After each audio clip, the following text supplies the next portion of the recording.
অশেষ রহম আল্লাহ তাবারক তাআলা আমাদেরকে দুনিয়ার মধ্যে সবচাইতে উৎকৃষ্ট জায়গা মসজিদে আসার এবং বসার তৌফিক দান করলেন। তার জন্য আমরা সকলে শুকরিয়া স্বরূপ করি আলহামদুলিল্লাহ। শতকোটি দরুদ ও সালাম বর্ষিত হোক সেই মহান নবীর প্রতি, যার বদৌলতে আমরা ঈমান নিয়ে দুনিয়াতে চলতে পারছি।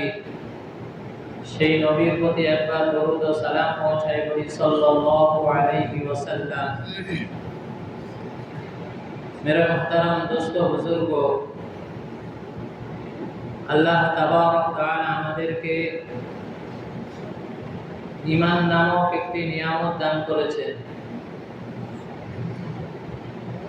যে নিয়ামতের দাম দুনিয়া থেকেও বেশি। কোনো মানুষকে যদি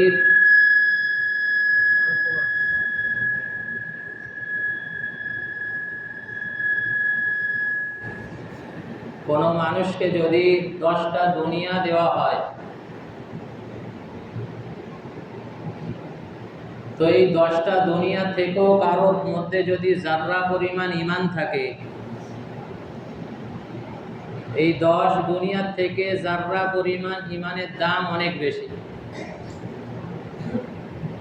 যাররা বলতে আমরা বুঝি, যেটা আগে আমরা বুঝতাম যে সরিষা পরিমাণ ঈমান। মেরে মুহতারাম দোস্ত বুজুর্গ, সরিষার থেকেও কোনো সরিষা দানাকে যদি 70 ভাগ করা হয়, সেই 70 ভাগের যে 1 ভাগ হবে তার থেকেও ছোট্ট জিনিস হচ্ছে যাররা। তো কারোর মধ্যে যদি যাররা পরিমাণ ঈমান থাকে, তো তার দাম 10 দুনিয়ার থেকেও অনেক দামি। কারণ হাদিসে পাকের মধ্যে এসছে যে কোনো ব্যক্তি যদি যাররা পরিমাণ ঈমান নিয়ে কবরে যেতে পারে, তাহলে কাল কিয়ামতের ময়দানে হাসরের বিচারের পরে তাকে এই যাররা পরিমাণ ঈমান নিয়ে কবরে যাওয়ার কারণে তাকে যে জান্নাতটা দেওয়া হবে, সবচাইতে ছোট যে জান্নাতটা দেওয়া হবে, সেই জান্নাতের পরিমাণটা হবে 10 দুনিয়ার বরাবর। সুতরাং যাররা পরিমাণ ঈমানের মর্যাদাও হচ্ছে এইরকম দুনিয়ার 10 দুনিয়া। মেরে মুহতারাম দোস্ত বুজুর্গ, আল্লাহর কাছে লাখো কোটি শুকরিয়া যে আল্লাহ তাবারক তাআলা আমাদেরকে সেই ঈমানদারের ঘরে জন্ম দিয়েছেন এবং ঈমানদার হয়ে মসজিদে আসারও তৌফিক দান করেছেন। মেরে মুহতারাম দোস্ত বুজুর্গ, ঈমান কথাটা বলাটা খুব সহজ, কিন্তু ঈমান জিনিসটা অনেক বড়। আমরা মনে করি যে ঈমান মানে হচ্ছে কালেমা লা ইলাহা ইল্লাল্লাহ মুহাম্মাদুর রাসূলুল্লাহ সাল্লাল্লাহু আলাইহি ওয়াসাল্লাম পড়ে নেওয়ার নামটাই হচ্ছে ঈমান। মেরে মুহতারাম দোস্ত বুজুর্গ, এটা হচ্ছে ঈমানের একটা কলেমা, ঈমানের একটা বাক্য বল মাত্র। কিন্তু পরিপূর্ণ ঈমানটা হচ্ছে যে কোরআনের শুরু যেটা বিসমিল্লাহ দিয়ে শুরু হয়, এই বিসমিল্লাহর বা থেকে নিয়ে মিনাল জিন্নাতি ওয়ান নাসের সিন পর্যন্ত কোরআনের পরিপূর্ণটা মানাটার নাম হচ্ছে ঈমান। আর এই কোরআনের মধ্যে সব কিছুই আছে।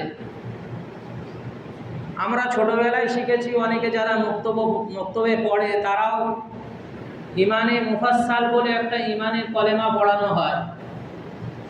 সেটা কি? আমানতু বিল্লাহি ওয়া মালাইকাতিহি ওয়া কুতুবিহি ওয়া রুসুলিহি ওয়াল ইয়াউমিল আখিরি ওয়াল কদরি খাইরিহি ওয়া শাররিহি মিনাল্লাহি তাআলা ওয়াল বা'সি বা'দাল মাউত।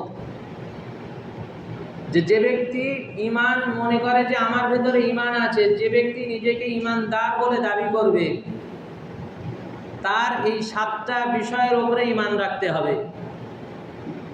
প্রথমে আমানতু বিল্লাহ, যা আল্লাহর উপরে ঈমান, ওয়া মালাইকাতিহি, ফেরেশতাদের প্রতি ঈমান, ওয়া কুতুবিহি, সমস্ত কিতাবের উপরে ঈমান, ওয়া রুসুলিহি, সমস্ত রাসূলদের প্রতি ঈমান, ওয়াল ইয়াউমিল আখির, আখিরাতের প্রতি ঈমান, ওয়াল কদরি খাইরিহি ওয়া শাররিহি মিনাল্লাহি তাআলা, ভালো মন্দ যা কিছু হয় আল্লাহর তরফ থেকে হয় এর উপরে ঈমান, এবং ওয়াল বাসি বাদাল মাউত, এবং মওত যে হক, মওত যে আমাদেরকে আইবে, আমরা যে দুনিয়াকে আমাদের ছাড়তে হবে এর উপরে ঈমান রাখতে হবে। মেরা মুহতারাম দোস্ত বুজুর্গ, আমরা ঈমানদার, আমরা বুঝি যে আমরা আল্লাহকে মানি, এই জন্যে আমরা ঈমানদার। মেরা মুহতারাম দোস্ত বুজুর্গ, শুধু আল্লাহকে মানলে ঈমানদার হওয়া যায় না। আল্লাহকে, আল্লাহ আছে এটার মানাটাই শুধু ঈমানদার নয়, কারণ এর আগেও বলা হয়েছে যে জাহিলি যুগের মানুষেরা আল্লাহর রসুল দুনিয়াতে আসার পূর্বের যারা ছিলেন এবং আল্লাহর রসুল নবুয়ত পাওয়ার আগে যারা ছিলেন, তারাও আল্লাহকে মানতেন, তারাও আল্লাহ বলে বিশ্বাস করতেন যে আল্লাহ একজন সৃষ্টিকর্তা, এটা তারা মানতেন। কিন্তু এটা মানতো না যে সমস্ত কিছুর মালিক আল্লাহ, এটা মানতো না যে আল্লাহ অবশ্যই সৃষ্টিকর্তা, এই দুনিয়া আসমানকে আল্লাহ সৃষ্টি করেছেন, আমাদেরকে আল্লাহ সৃষ্টি করেছেন, এটা তারা মানতো। কিন্তু রিজিক দেনেওয়ালা আল্লাহ এটা মানতো না। এই জন্যে তারা 360-এর পূজারী ছিল। এক একজনের পূজা করত যে আল্লাহ সৃষ্টিকর্তা ঠিক আছে, কিন্তু আমার এক একটা জিনিসের বিষয়ে এক একটা মূর্তির কাছে আমরা চাবো, এটা তাদের বিশ্বাস ছিল। এই জন্যে তারা 360-এর পূজারী ছিল। তারা কাবা ঘরের মধ্যে 360টি মূর্তি রেখেছিল, কিন্তু আল্লাহকে বিশ্বাস করত। আল্লাহ তাবারক তাআলা কালামে পাকের মধ্যে বলেও দিয়েছেন যে হে নবী, আপনি যদি আপনার যুগের যারা অস্বীকারী আছে, যারা আমাকে অস্বীকার করে, যারা, তাদেরকেও যদি আপনি জিজ্ঞাসা করেন যে আসমান এবং জমিনের মালিককে, তারা এক বাক্যে স্বীকার করবে যে অবশ্যই এই আসমান এবং জমিনের মালিক হচ্ছে আল্লাহ। মেরে মুহতারাম দোস্ত বুজুর্গ, সুতরাং যে শুধু আমানতু বিল্লাহ, এই আমানতু বিল্লাহর উপরে ঈমান রাখলে পরিপূর্ণ ঈমানদার হওয়া যাবে না। আমানতু বিল্লাহ মানে আল্লাহকে আমি বিশ্বাস করি, আল্লাহর উপরে ঈমান রাখি। আমানতু বিল্লাহর সাথে বাকি 6টার উপরেও আমাদেরকে ঈমান পোক্তা করতে হবে। আমানতু বিল্লাহর পরে ওয়া মালাইকাতিহি, ফেরেশতাদের প্রতি ঈমান। ফেরেশতা কারা? ফেরেশতাও একটা মখলুক, আল্লাহর সৃষ্টি, তাদেরকেও আল্লাহর বান্দা বলা হয়। মেরে মুহতারাম দোস্ত বুজুর্গ, জিন জাতিকে যেমন আল্লাহ তাবারক তাআলা আগুন দিয়ে সৃষ্টি করেছেন, আমরা মানুষ, আমাদেরকে যেমন আল্লাহ তাবারক তাআলা মাটি দিয়ে সৃষ্টি করেছেন, ঠিক ফেরেশতাদেরকেও আল্লাহ তাবারক তাআলা নূর দিয়ে সৃষ্টি করেছেন। ফেরেশতারা হচ্ছে নূরের তৈরি, কিন্তু ফেরেশতাদের কোনো স্বাধীনতা নেই, তাদের এখতিয়ার বলতে কিছু নেই। মানুষকে আল্লাহ তাবারক তাআলা স্বাধীনতা দিয়েছেন।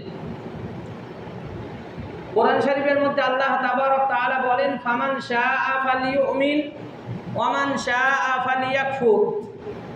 মানুষকে লক্ষ্য করে আল্লাহ তাবারক তাআলা বলেন যে মানুষকে আমি স্বাধীনতা দিয়েছি, সে আমার হুকুমকে চাইলে মানতে পারে। ফামান শাআ ফালিউমিন, সে যদি চায় আমার হুকুমকে মানতে পারে। ওয়া মান শাআ ফালিয়াকফুর, সে যদি চায় আমার হুকুমকে নাও মানতে পারে, অস্বীকারও করতে পারে। এটা মানুষকে স্বাধীনতা দিয়েছে। কিন্তু মেরে মুহতারাম দোস্ত বুজুর্গ, ফেরেশতাদেরকে আল্লাহ স্বাধীনতা দেননি। ফেরেশতাদের জন্ম লগ্ন থেকে তারা আল্লাহর ইবাদতের সাথে ব্যস্ত আছে। তাদের এক সেকেন্ডের জন্য, এক মুহূর্তের জন্য ফেরেশতারা ইবাদত থেকে, আল্লাহর হুকুম থেকে বিচ্ছিন্ন হতে পারে না। তাদের অধিকারই নেই যে আল্লাহর হুকুম থেকে তারা একটু বিলম্ব করবে আল্লাহর হুকুমকে মানতে, এটা ফেরেশতাদের অধিকারের মধ্যে পড়ে না। তো এই ফেরেশতাদের উপরে আমাদেরকে ঈমান রাখতে হবে। আর কি? ফেরেশতাদের কাজ হচ্ছে মানুষ, অর্থাৎ আশরাফুল মখলুকাত, মানুষের সেবা করা। এবং কিছু ফেরেশতার দায়িত্ব ছিল নবীদের কাছে পয়গাম নিয়ে আসা, তাদের বার্তাবাহক ছিল। মেরে মাহতারাম দোস্ত বুজুর্গ, এই ফেরেশতা যে আছে, এই ফেরেশতাদের প্রতি ঈমান আনতে হবে। আল্লাহর সাথে, আল্লাহর ঈমানের সাথে সাথে ফেরেশতাদের প্রতিও ঈমান রাখতে হবে।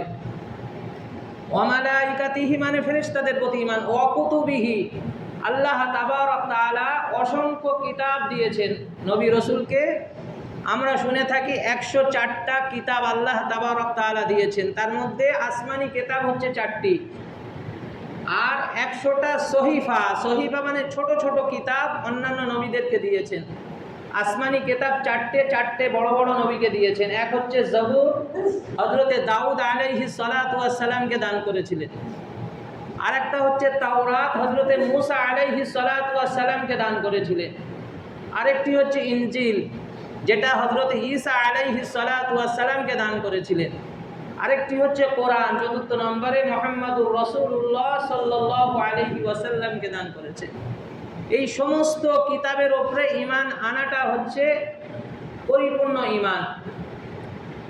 কিতাবের উপরে কিভাবে ঈমান আনবো? প্রথমেই বলেছি যে কিতাবের শুরুতেই বিসমিল্লাহর বা থেকে নিয়ে মিনাল জিন্নাতি ওয়ান নাস, এই মিনাল জিন্নাতি ওয়ান নাস সিন পর্যন্ত যা কিছু আল্লাহ তাবারক তাআলা কোরআনের মধ্যে হুকুম করেছেন, আদেশ করেছেন, নিষেধ করেছেন, প্রত্যেক আদেশ এবং নিষেধকে মানার নাম হচ্ছে ঈমান। কিতাবের উপরে ঈমান। মেরে মাহতারাম দোস্ত বুজুর্গ, এখন আমরা চিন্তা করে দেখি যে আমরা কি প্রত্যেকটা কোরআনের আয়াতকে মানি? যদি না মানতে পারি তাহলে মেরে মাহতারাম দোস্ত বুজুর্গ, ঈমান আছে কিনা আমি বলতে পারবো না, তবে ঈমানের মধ্যে খুঁত আছে। আমাদের সমাজে একটা দল আছে যাকে বলা হয় কাদিয়ানি। আমরা অনেকে কাদিয়ানি নাম শুনেছি। গোলাম আহমদ কাদিয়ানি তাদের লিডারের নাম, যেনার জন্ম পাঞ্জাবের কাদিয়ান শহরে, যার জন্ম আল্লাহ রসুল সাল্লাল্লাহু আলাইহি ওয়াসাল্লাম মৃত্যুর আগে বলে গিয়েছেন যে আমি হচ্ছি শেষ নবী, আর আমার পরে 30 জন মিথ্যাবাদী নবীর দাবিদার হবে। আল্লাহ রসুল ইন্তেকালের আগে বলে গিয়েছেন যে আমি চলে যাওয়ার পরে মিথ্যাবাদী নবীর দাবিদার হবে 30 জন, তার মধ্যে প্রায় লাস্টের দিকে চলছে।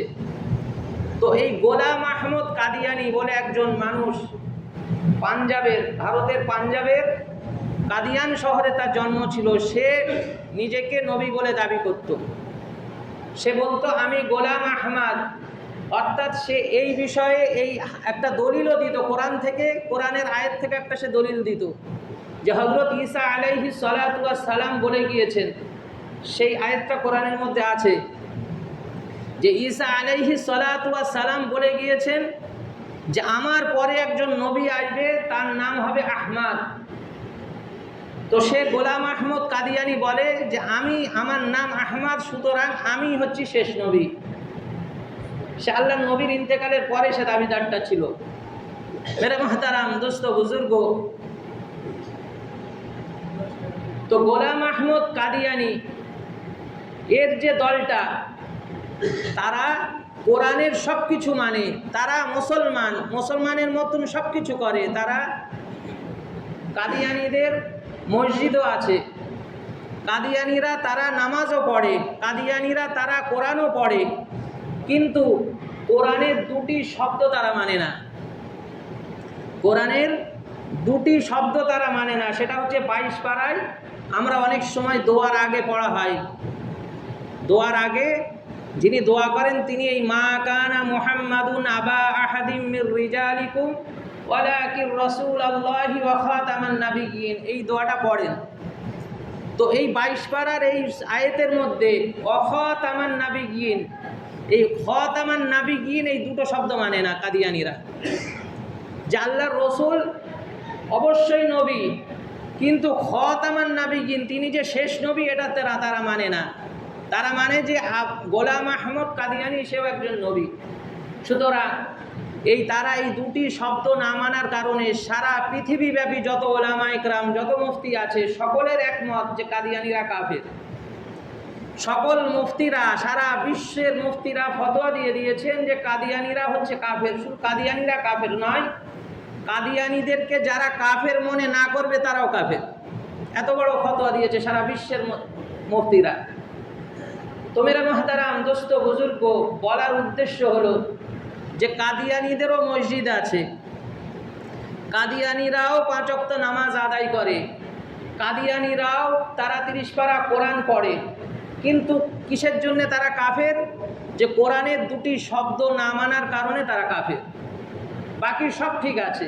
তো মেরে মুহতারাম দোস্ত বুজুর্গ, আমরাও যারা দুনিয়াতে বসবাস করি, যে আল্লাহ তাবারক তাআলা বলেছেন কিতাবের ওপরে ঈমান আনতে হবে, যে বিসমিল্লাহর বা থেকে নিয়ে নাসের সিন পর্যন্ত যা কিছু আদেশ এবং নিষেধ আছে সবটাই মানার নামটাই হচ্ছে ঈমান। মেরে মুহতারাম দোস্ত বুজুর্গ, এখন চিন্তা করে দেখি আমাদের সমাজের মহিলারা যারা পর্দা করে না, তারা কি কোরআনের এই পর্দার আয়াতটাকে মানেন? কোরআনের মধ্যে অনেক নিষেধ এসছে, যারা হারাম জিনিস ভক্ষণ করে, কোরআন শরীফের মধ্যে হারাম জিনিস খাওয়ার কথাও নিষেধ করা হয়েছে, তারা কি সেটাকে সেই আয়াতটাকে মানে? কোরআনে সুদ হারাম করা হয়েছে, যারা সেই সমস্ত জিনিসের সাথে যুক্ত আছেন তারা কি সেই আয়াতটা মানে? মেরে মুহতারাম দোস্ত বুজুর্গ, কাদিয়ানীরা যদি 2টি শব্দ না মানার কারণে কাফের হয়, আমি কাউকে কাফের বলবো না, কিন্তু অন্তত এটা যে কুফরি করছে, কাফেরের একটা কাজ করছে, এটা তো সত্যি যে কোরআনের মধ্যে অনেক নিষেধ আল্লাহ তাবারক তাআলা করেছেন। শুধু আমানতু বিল্লাহ, আল্লাহ আছেন, আল্লাহকে মানি, নামাজ পড়ি, রোজা রাখি, এই করলেই যদি মুসলমান হওয়া যায়, তাহলে কাদিয়ানীদেরকেও মুসলমান বলতে হবে। কাদিয়ানীকে সারা বিশ্বের ওলামারা, সারা বিশ্বের মুফতিরা তারা কাফের বলেছেন, এবং তাদেরকে যারা কাফের না মানবে তাদেরকেও কাফের বলা হয়েছে। সুতরাং তারা যদি 2টি শব্দ আল্লাহর রসুলকে না মানার কারণে, শেষ নবী না মানার কারণে যদি তারা কাফের হয়, আমরা অসংখ্য বড় বড় আল্লাহ যে সমস্ত নিষেধাজ্ঞা এসছে কোরআনের মধ্যে, সেই সমস্ত নিষেধকে আমরা না মানার কারণে আমরাও কুফরি করছি। মেরে মুহতারাম দোস্ত বুজুর্গ, আমাদেরকে মানতে হবে অকুতুবিহি একটা ঈমানের অঙ্গ, কিতাবকে মানতে হবে, এটাও একটা ঈমানের অঙ্গ। মেরে মুহতারাম দোস্ত বুজুর্গ, যদি না মানি, মেরে মুহতারাম দোস্ত বুজুর্গ, তারপরেই আল্লাহ তাবারক তাআলা 2টি শব্দের পরে ওয়াল ইয়াউমিল আখিরের কথা বলেছে, তাহলে সে ব্যক্তি আখেরাতকেও মানবে না। আর যে ব্যক্তি আখেরাতকে মানে না, মেরে মুহতারাম দোস্ত বুজুর্গ, সে ব্যক্তি তো মুসলমানই না। মেরে মুহতারাম দোস্ত বুজুর্গ, এই হারাম কথাটা বলার জন্য করে একটা কথা মনে পড়ে গেল, যে হয়তো আপনাদের মধ্যে কারোর মনে একটা প্রশ্ন জাগতে পারে যে ইমাম সাহেব মেম্বারে বসে বসে শুধু হারাম হারাম ফতোয়া দেয়, তা ইমাম সাহেবও তো পাড়ার মধ্যে অনেক বাড়িতে খতম করে খায়, তাহলে ইমাম সাহেবও তো হারাম খাচ্ছে। অনেকের মনে এটা জাগতে পারে, জাগাটা স্বাভাবিক, জাগতে পারে যে ইমাম মেম্বারে বসে বসে অনেক হারামের ফতোয়া দিচ্ছে, কিন্তু পাড়ার মধ্যে তো অনেক ধরনের ব্যবসায়ী আছে, তো তাদের বাড়িও তো ইমাম সাহেব খায়, তাহলে ইমামও তো হারাম খাচ্ছে, তাহলে উনি এত হারাম হারাম দিয়ে ফতোয়া দেয় কেন? মেরে মুহতারাম দোস্ত বুজুর্গ, জায়গাটা স্বাভাবিক, না জানার কারণে হয়তো আমাদের জাগে প্রশ্নটা। জেনে রাখার জন্য করে একটা কথা বলে দিই, যে আমি যখন এখানে আসি, মসজিদে জয়েন করি, তার কিছুদিন পরেই এই পাড়া থেকে একটা বাড়ি থেকে দাওয়াত আসে পড়াশোনার, তো অনেকে অনেক ব্যবসায়ের সাথে যুক্ত, তো আমি তাদের বাড়ি খতম করতে যাওয়ার আগে, খেতে যাওয়ার আগে তাদের বাড়ি জিজ্ঞাসা করে এসেছিলাম, প্রমাণ যদি চান দিতে পারবো, কারণ এখন প্রমাণ ছাড়া তো আর কিছু লাগে না। ইমাম সাহেবের কথা বিশ্বাস করতে প্রমাণ লাগে, সাধারণ মানুষের কথা বিশ্বাস করতে প্রমাণ লাগে না। মেরে মুহতারাম দোস্ত বুজুর্গ, প্রমাণ যদি চান তো জুব্বার ভাই বসে আছেন, জুব্বার ভাই তখন মসজিদের সেক্রেটারি ছিলেন, তেনার দ্বারাই আমি জিজ্ঞাসা করতে পাঠিয়েছিলাম যে আপনারা যে পড়াশোনা দেবেন, যে ইমাম সাহেবকে যে হাদিয়া দেবেন বা ইমাম সাহেবকে যে টাকাটা দিয়ে খাওয়াবেন, সেটা কোন টাকা? ওই ব্যবসার টাকা নাকি অন্য কিছুর টাকা? তো তারা বলেছিলেন যে আমার কিছু জব কার্ডের কাজ করি, সেই জব কার্ডের টাকা আমাদের আছে, বা সে বাড়ির জামাইও অনেক সময় দিয়ে থাকে, তাদের টাকা দিয়ে আমরা এই খতমটা বা এই খাওয়া দাওয়াটা করাবো, অন্য কোনো টাকা দিয়ে না। তবেই আমি গিয়েছি। আরেকটা বাড়ি থেকে এসেছিলো সত্তার চাষা, জানেন, এনার দ্বারাই আমি জিজ্ঞাসা করতে পারছিলাম, তিনিও গিয়ে জিজ্ঞাসা করে এসছেন যে তোমরা যে খতমটা দেবে ইমাম সাহেবকে যে হাদিয়াটা দেবে, যেটা ইমাম সাহেবকে দিয়ে খাওয়াবে, সেটা কোন টাকা? তারা বলেছিল আমরা অন্য কাজ করি, সেই টাকা দিয়ে খাওয়াবো। মেরে মহতারাম দোস্ত বুজুর্গ, অনেকে হয়তো মনে জাগতে পারে, কারণ মানুষ মনে করে আমি সব জানি আর কেউ কিছু জানে না। মানুষ সব কিছু করতে পারে, কিন্তু তাদের এইটুখানি জ্ঞান আছে যে কোনো ধর্মীয় কাজ করতে গেলে হারাম টাকা দিয়ে হয় না। এটুকু জ্ঞান মানুষের থাকে, আছে, সকলের আছে। তারাও ধর্মীয় কোনো কাজ করার জন্য করে, তারাও হালাল টাকা দিয়েই করার চেষ্টা করে, হারাম টাকা তাতে লাগায় না। জেনে রাখার জন্যই বলে দিলাম। তো মেরা মহতারাম দোস্ত বুজুর্গ, যদি প্রমাণ লাগে, দুজন ব্যক্তি বসে আছে, নাম করে দিলাম, এনাদের কাছ থেকে জিজ্ঞাসা করে নিতে পারেন। মেরে মহতারাম দোস্ত বুজুর্গ, তো ইমান আনার জন্যে অকুতুবিহি, 3 নম্বর শব্দ হচ্ছে অকুতুবিহি, কিতাবের ওপরে ইমান আনতে হবে। কিতাব যেখানে হারামের কথা বলছে সে হারামকে মানতে হবে, যেটাকে হালালের কথা বলেছে সে হালালটা মানতে হবে। মেরে মহতারাম দোস্ত বুজুর্গ, তবে আমি ইমানদার বলে নিজেকে দাবি করতে পারব। মেরে মহতারাম দোস্ত বুজুর্গ, তারপরেই হচ্ছে অরসুলিহি, সমস্ত নবী রসুলদের প্রতি ইমান রাখতে হবে। মেরে মহতারাম দোস্ত বুজুর্গ, আমরা সকলে জানি 1 লক্ষ বা 2 লক্ষ 24,000 পয়গম্বর দুনিয়াতে এসেছিলেন। এই 1 লক্ষ বা 2 লক্ষ 24,000 পয়গম্বরদের উপরে আমাদেরকে ইমান রাখতে হবে, কিন্তু মানতে হবে মুহাম্মাদুর রাসূলুল্লাহ সাল্লাল্লাহু আলাইহি ওয়াসাল্লাম, কারণ আমরা তার উম্মত। মেরে মহতারাম দোস্ত বুজুর্গ, আল্লাহর নবী সাল্লাল্লাহু আলাইহি ওয়াসাল্লামের সামনে একদিন হযরত ওমর রাদিয়াল্লাহু তাআলা আনহু, তিনি একটা তাওরাতের পৃষ্ঠা নিয়ে পড়ছেন। তিনি একদিন, তাওরাত হচ্ছে মুসা আলাইহিস সালাতু ওয়াস সালামের ধর্মগ্রন্থ, তো তাওরাতের একটা পৃষ্ঠা নিয়ে হযরত ওমর রাদিয়াল্লাহু তাআলা আনহু আল্লাহর রাসূলের সামনে পড়ছেন। পড়ার শুরুতেই হযরতে আবু বকর রাদিয়াল্লাহু তাআলা আনহু এসে দেখছেন যে আল্লাহর রাসূলের মুখটা লাল হয়ে গিয়েছে রাগে। তো তখন আবু বকর রাদিয়াল্লাহু তাআলা আনহু ওমর রাদিয়াল্লাহু তাআলা আনহুকে বলছেন যে, হে ওমর, তোমার কি মৃত্যু হয় না? 3 বার এই কথাটা বললেন, তোমার কি মৃত্যু হয় না? তুমি কি দেখছো না আল্লাহর রাসূলের আগেতে আল্লাহর রাসূলের চেহারা রং বদলে গিয়েছে? ওমর রাদিয়াল্লাহু তাআলা আনহু সঙ্গে সঙ্গে পড়া বন্ধ করে দিয়ে তিনি কাঁপছেন এবং আল্লাহর রাসূলকে বলছেন যে, ইয়া রাসূলুল্লাহ, ইয়া হাবিবাল্লাহ, আমার গুস্তাখি মাফ করবেন। তখন আল্লাহর রাসূল সাল্লাল্লাহু আলাইহি ওয়াসাল্লাম বলছেন যে, হে ওমর, তুমি যে তাওরাতের পৃষ্ঠাটা পড়ছো, এই তাওরাত যার উপরে নাজিল হয়েছে, সেই মুসা আলাইহিস সালাতু ওয়াস সালাম যদি আমার জামানাতে বেঁচে থাকতেন, তারপরেও তাকেও আমাকে মানতে হতো, আমার কোরআনকে মানতে হতো, তার তাওরাত বাতিল হয়ে যেত।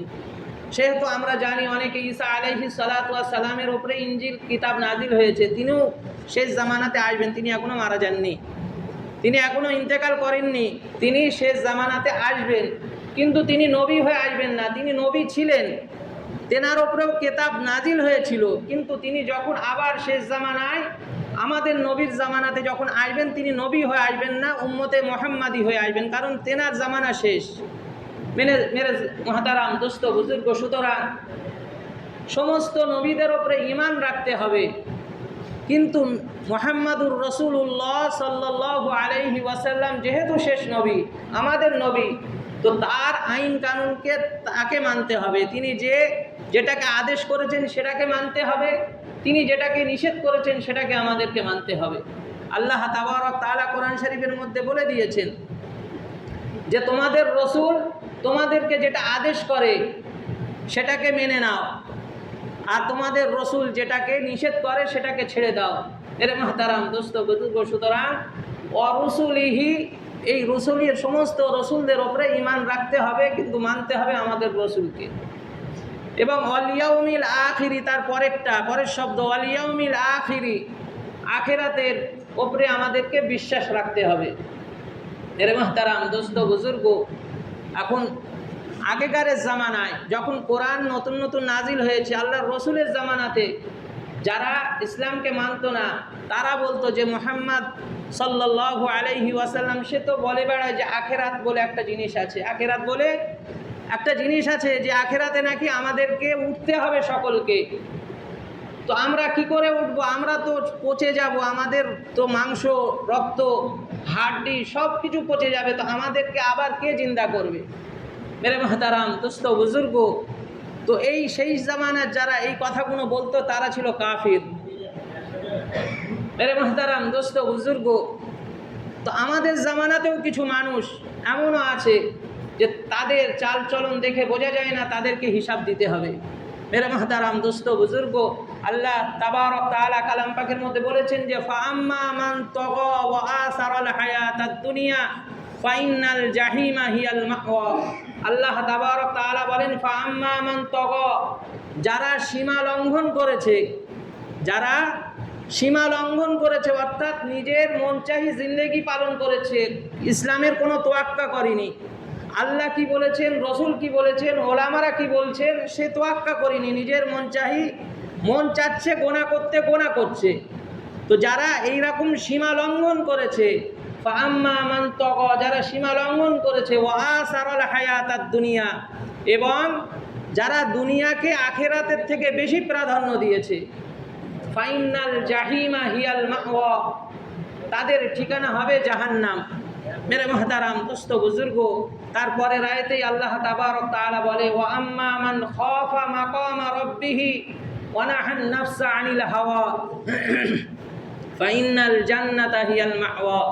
এবং যে ব্যক্তি আল্লাহর সামনে দাঁড়ানোকে ভয় করেছে এবং নিজের নাফসের সাথে জিহাদ করেছে, নাফস বলছে যে গোনা করো, কিন্তু সে আল্লাহর সামনে দাঁড়াতে হবে এই ভয়ে সে নাফসের সাথে জিহাদ করেছে যে না আমি গোনা করব না, এইরকমভাবে যারা দুনিয়াকে অর্জন করছে, দুনিয়াতে চলাফেরা করেছে, তাদের ঠিকানা হবে ফাইনাল জান্নাতা হিয়াল মাওয়া, সে ব্যক্তির ঠিকানা হবে জান্নাতুল মাওয়া। মেরে মহতারাম দোস্ত বুজুর্গ, সুতরাং আমাদেরকে আখেরাতকে মানতে হবে। এখন আখেরাত তো আল্লাহ বলেছেন আখেরাত আছে, নবীও বলেছেন আখেরাত আছে। এখন আমরা বুদ্ধিতে, যদি আমাদের জ্ঞান বুদ্ধিতে, আমাদের বিবেকে যদি আমরা চিন্তা করি, তো এটাও বিবেক বুদ্ধি যদি ঠিক থাকে তাহলে বুঝতে পারবো যে আখেরাত বলে একটা জিনিসের দরকার আছে। কারণ দুনিয়াতে এমন অনেক জিনিস আছে, এমন ভালো কাজ আছে যে ভালো কাজের পুরস্কার দুনিয়াতে দেওয়া সম্ভব না। যে ভালো কাজের পুরস্কার, যেমন প্রথমে যেটা বলা হলো যে কারো যদি জাররা পরিমাণ ঈমান থাকে, তাহলে সে ব্যক্তি জাররা পরিমাণ ঈমান নিয়ে যদি কবরে যায় তাহলে তার পুরস্কার হচ্ছে এই রকম 10টা দুনিয়া। এখন যদি আখেরাত না থাকে তাহলে 10টা দুনিয়া পাওয়া যাবে কোথায়? দুনিয়া তো এই দুনিয়ায় তো দুনিয়া একটাই। তো সুতরাং যারা এই পরিপূর্ণ যাদের ঈমান আছে তাদেরকে পুরস্কার দিতে গেলে আখেরাতের অবশ্যই দরকার আছে। মেরে মহতারাম দোস্ত বুজুর্গ, আবার দুনিয়াতে এমনও অনেক পাপ আছে, কোনো ব্যক্তি একজন মানুষকে হত্যা করেছে, তো একজনকে হত্যা করার শাস্তি হচ্ছে তাকেও হত্যা করা। তো দুনিয়াতে যে ব্যক্তি একটা মানুষকে হত্যা করেছে তাকে দুনিয়ার শাস্তি হলো তাকে হত্যা করে দেওয়া, ব্যাস তার শাস্তি শোধ হয়ে গেল। কিন্তু যে ব্যক্তি 10 জন মানুষকে হত্যা করেছে তাহলে তার শাস্তিটা দুনিয়াতে কিভাবে দেওয়া হবে? একটা মানুষকে হত্যা করলে তো তাকেও হত্যা করে দেওয়া হলো, তার তো একটাই জান, তার তো একটাই প্রাণ, তাহলে একটা মানুষের হত্যার শাস্তি তাকে হত্যা করে দেওয়া হলো। কিন্তু সে যদি 10 জনকে হত্যা করে থাকে তাহলে বাকি 9টার তো জান তার নেই, তাহলে তাকে এই 9টা হত্যার শাস্তি তাকে আখেরাতে দেওয়া হবে, আর তার আখেরাতে কোনো মৃত্যু হবে না। এই জন্যে আখেরাতের প্রয়োজন। মেরে মহতারাম দোস্ত বুজুর্গ, যারা এমনও আছে যারা কোরআনের আইনকে মানে না, যারা প্রমাণ না থাকার কারণে, যারা টাকা পয়সার বলেতে যারা দুনিয়াতে ছাড় পেয়ে যায় অন্যায় করার পরেও, যারা অন্যায়কে জেনে গোনাকে গোনা না মনে করে যারা অন্যায় করে, তাদের জন্যও তো আখেরাতের দরকার। কারণ তাদের টাকা পয়সার জোরেতে তারা দুনিয়াতে বেঁচে যায়, তাদের কোনো বিচার হয় না। মেরে মহতারাম দোস্ত বুজুর্গ, তাদের জন্যও আখেরাত, এটা হচ্ছে বিবেকের দাবি। মেরে মহতারাম দোস্ত বুজুর্গ, সুতরাং ওয়াল ইয়াউমিল আখির, আখেরাতের ওপরে আমাদেরকে বিশ্বাস রাখতে হবে। বিশ্বাস রাখি আর না রাখি, আখেরাত বাস্তব। আমরা যদি মনে করি যে আমরা বিশ্বাস করব না, নাই করতে পারে। আপনি বিশ্বাস করলেও আখেরাত হবে, আপনি বিশ্বাস না করলেও আখেরাতে আপনাকে উঠতে হবে। আল্লাহ তাবারক তাআলা তুলবেন। আল্লাহ তাবারক তাআলা কেমন করে তুলবেন যদি এই প্রশ্ন হয়, আল্লাহ তাবারক তাআলা এই প্রশ্নের উত্তর কোরআন শরীফের মধ্যে দিয়ে দিয়েছেন। যে এই বিশাল আকাশটাকে তোমরা দেখো, যে এই বিশাল আকাশটাকে যদি আমি তৈরি করতে পারি, এই বিশাল জমিনটাকে যদি আমি তৈরি করতে পারি, তো তোমার মতন ছোট্ট মানুষকে দ্বিতীয়বার তৈরি করা আমার দ্বারাই কোনো অসম্ভব না। কারণ প্রথমবারই তো তোমাকে কোনো ফর্মা ছাড়াই তোমাকে তৈরি করেছি। কোনো কাটিং করতে গেলে ফরমার দরকার হয় নতুন কোনো, তো আল্লাহ তাবারক তাআলা প্রথমবারেই তো কোনো ফরমা ছাড়াই আমাদেরকে তৈরি করেছেন, তাহলে দ্বিতীয়বার তো আমাদের তৈরি করা তার জন্য কোনো ব্যাপারই না। সুতরাং ওয়াল ইয়াউমিল আখিরি, এটার উপরে আমাদেরকে আখিরাতের উপরে বিশ্বাস রাখতে হবে। ওয়াল কদরি খাইরিহি ওয়া শাররিহি মিনাল্লাহি তাআলা, যে আমাদের ভালো মন্দ যা কিছু হয় আল্লাহর তরফ থেকে হয়, এটার উপরে আমাদেরকে বিশ্বাস রাখতে হবে। মেরে মুহতারাম দোস্ত বুজুর্গ, হাদিসে পাকের মধ্যে এসছে যে সারা দুনিয়ার মানুষ যদি তোমাকে কোনো ক্ষতি করতে যায়, শুধু মানুষ নয়, হাদিস পাকের মধ্যে এসছে সারা দুনিয়ার মাখলুকের মধ্যে শুধু মানুষ না, আল্লাহ তাবারক তাআলা যত মাখলুক তৈরি করেছেন, মানুষ, জিন, পোকামাকড় যা কিছু আছে, সমস্ত সৃষ্টি যদি চাই যে আমাকে ক্ষতি করবে, তো হাদিস পাকের মধ্যে আল্লাহ নবী বলছেন ততটুকুই তোমাকে ক্ষতি করতে পারবে যতটুকু ক্ষতি আল্লাহ তোমার কপালে লিখে রেখে দিয়েছেন। আবার হাদিসে পাকের মধ্যে তারপরেই এসছে যে সারা দুনিয়ার মখলুক, সারা দুনিয়ার সৃষ্টি যদি তোমার কোনো উপকার করতে চায়, তো ততটুকুই উপকার করতে পারবে যতটুকু উপকার আল্লাহ তোমার তাকদীরে লিখে রেখে দিয়েছেন। তো এই ওয়াল ইয়াউমিল আখিরি ওয়াল কদরি খাইরিহি ওয়া শাররিহি মিনাল্লাহি তাআলা, এই ভালো মন্দ, তকদিরের ভালো মন্দ যা কিছু হয় আল্লাহর তরফ থেকে হয়, এটার উপরে বিশ্বাস রাখতে হবে। এবং আল বাসি বাদাল মাউত, এবং আমাদেরকে সর্বশেষে মৃত্যুবরণ করতে হবে, এটার উপরে বিশ্বাস রাখতে হবে। এটা সবাই মানে, সে মুসলমান হোক আর গায়রে মুসলমান হোক, সকলে মানে মৃত্যু হবে। কিন্তু সমস্যার জায়গা হলো আখেরাত নিয়ে, যে আখেরাত মানতে চায় না। সুতরাং মেরে মুহতারাম দোস্ত বুজুর্গ, শুধু আমানতু বিল্লাহ, আল্লাহর ওপরে ঈমান রাখলে হবে না, এই প্রত্যেকটা জিনিসের ওপরে ঈমান রাখলেই তবে আমরা পরিপূর্ণ মুমিন হতে পারবো। আল্লাহ তাবারক তাআলা আমাদেরকে বলা এবং শোনার চাইতে বেশি বেশি আমল করার তৌফিক দান করুন, আমিন। ওয়া আখিরু দাওয়ানা আনিল হামদুলিল্লাহি রাব্বিল আলামিন।